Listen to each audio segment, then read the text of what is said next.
اللهم صل على محمد وعلى آله وأصحابه أجمعين. صباح الفل وصباح الورد وصباح الياسمين وصباح العسل وصباح السعادة على أحلى متابعين في الدنيا. عودة بعد غياب. لايك وشير وسبسكرايب مطبخنا على قدنا مع أم أريج، واللي ما اشتركش في القناة يدخل ويشترك في القناة فضلا وليس أمرا. فعلوا لي القناة لأن القناة بعد ما اتفعلت يا حبايب قلبي بقالي فترة طبعا ما نزلتش فيديوهات. احنا مش هنحكي طبعا ونقول ليه ومش ليه. يعني احنا عايزين نسيبها كده لظروفها. مش عايزين نبدأ الفيديو بسلبيات، بس كل اللي انا عايزة اقوله كلمتين: ما نبصش ورانا، نبص قدامنا، ناخد خطوة لقدام، بلاش لورا يا جماعة. بلاش ملناش دعوة بالناس. الناس دي بتهد ما بتبنيش. طالما حطاك في دماغها هتهد فيك مش هتبنيك. طبعا مش كل الناس في ناس كويسة وناس محترمة وناس بتحبك وناس بتقدرك وناس بتعزك. ثبت فيهم، ثبت في الناس دي، ما تسيبهمش. ممكن تكون قاعد في قاعدة كده بس ناس تكون كبيرة، تطلع من القاعدة دي مستفاد بحاجة. استفدت من القاعدة بحاجة رحت طبقتها، لازم تكون مستفاد. بس ناس يعني مش قاعدة ناس بتاعت المصاطب، لا، ناس تكون على علم، على قدر من العلم، ناس تكون كبيرة فاهمة بنستفاد منها. فكل اللي انا عايزة اوصله لك انك ما تبصش وراكي وملكيش دعوة بالناس. مهما الناس تتكلم ملكيش دعوة بيها. خليكي في نفسك، في هدفك، في اللي انت عايزة توصلي له. ما تبصش لوراكي ابدا، ما تبصش وراكي ابدا ابدا ابدا. كل ما بتبص لوراكي كل ما يجيلك احباط. كل ما يتبص لوراكي كل ما انت مش عارفة تتحركي، مش عارفة تتقدمي خطوة لقدام. فخلينا حاطين هدفنا قدام مننا كده. تمام. لايك وشير وسبسكرايب مطبخنا على قدنا مع ام أريج، واللي ما اشتركش في القناة يدخل ويشترك في القناة فضلا وليس امرا. هندخل مطبخنا ونسمي الله ونصلي على رسولنا الكريم ونشوف هنعمل ايه. طبعا كان عندي 5 دبابيس كده في الفريزر، كنت متبلاهم طلعتهم، وصدر فرخة. وقلت ايه، لازم اعمل حاجة للعيال دي ابهرهم. اللي هم يعني معرفش هم عندهم جنان كده بالاكل بتاع بره. وفي الاخر يقول لك ايه، اصل بهارات الاكل اللي جبناها دي كانت كتير، اصل ما اعرفش ايه. طب ما ايه اللي خلاكم تجيبوا؟ ما تجيبوش، اطلبوا. لو احنا نعمل الاكل في البيت هتطلع حتى على الاقل هتكونوا ضامنين النظافه، ضامنين النفس، الريحه. بهاراتنا احنا ما بنكترهاش. المهم معايا ايه؟ معايا قرن فلفل اخضر، قرن احمر، ولو عايزه واحد سبايسي او حار يعني ماشي. معايا بصلايه متوسطه، فصين توم، كزبره وبقدونس مخرطاهم، وصدر الفرخ.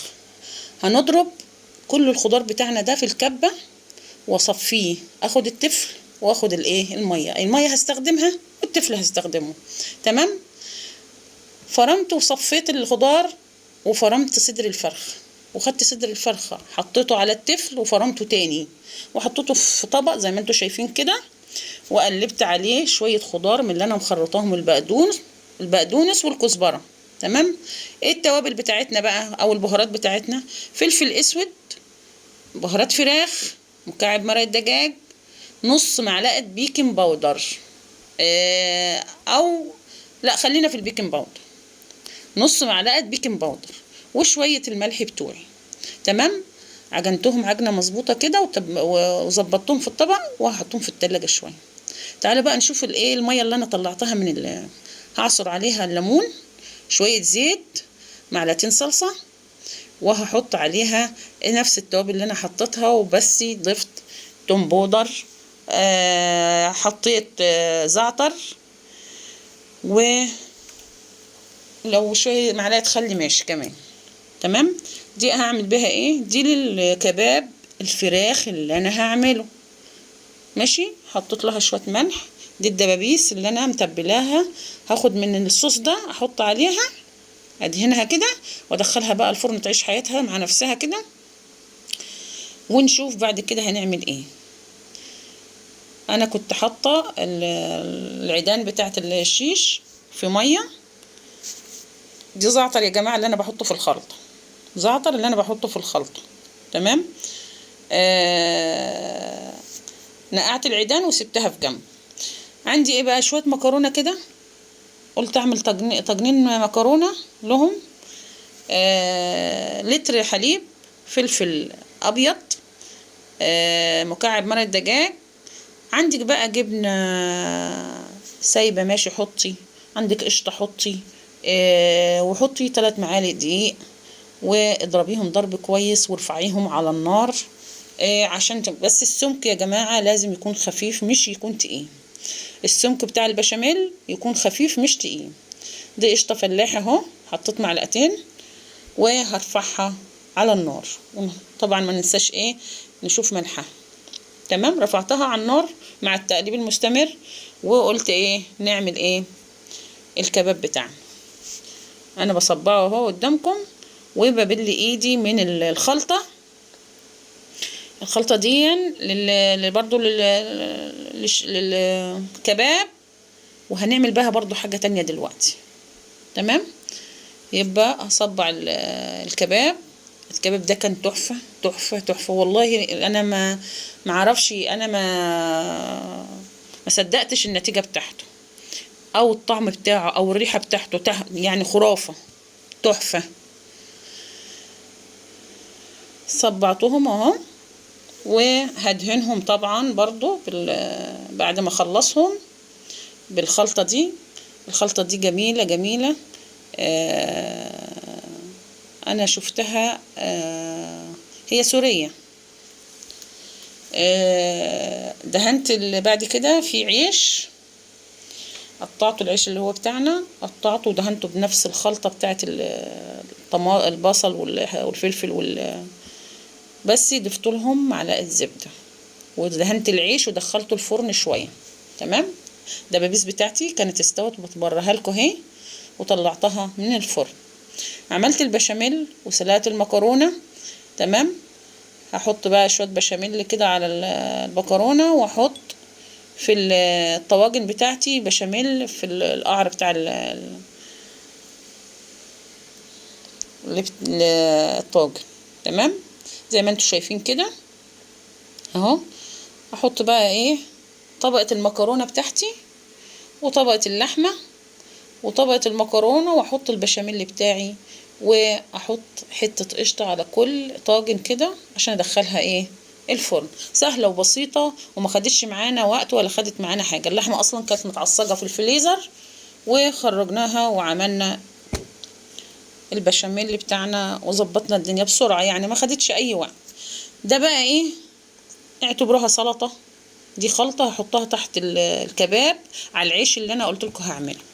بصل جوانح او شرايح زي ما احنا بنقول، ملح، كمون، ليمون، خل، سماق، وكزبره وبقدونس. ريحتها تحفه، ريحتها تجنن، طالعه بصراحه خيال. بشاميلتي كانت خلصت وطلعت، والكباب بتاعي كان خلص برضو وطلع من الفرن.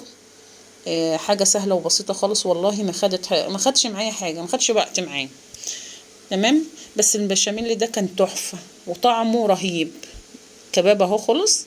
تعالوا بقى الرص ده، العيش اللي انا قلت لكم عليه قطعته مثلثات، ودهنته بالميه البصل والصلصه وده كله، بس ضفت له معلقه زبده ودخلته الفرن 10 دقايق، وخرجته رصيته زي ما انتم شايفين كده.